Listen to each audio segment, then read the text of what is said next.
Kung OFW ka, makinig ka. Hindi sa lahat ng oras, malakas ka. Hindi sa lahat ng oras, may pera ka at may susuporta sa'yo.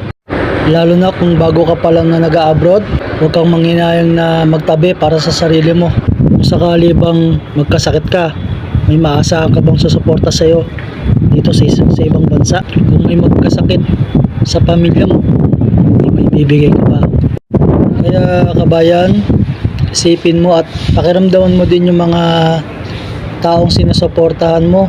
Kung sinusuportahan ka din nila, baka mamaya sa tuwing malapit na ang sahod, tsaka lang sila tumatawag o nagchat-chat sa'yo para kamustahin ka, o tuwing may gusto silang sabihin sa inyo, tsaka lang sila naglalamig sa'yo. Kaya kabayan, minsan huwag mo isipin na nagdadamot ka kung hindi mo sila napagbibigyan.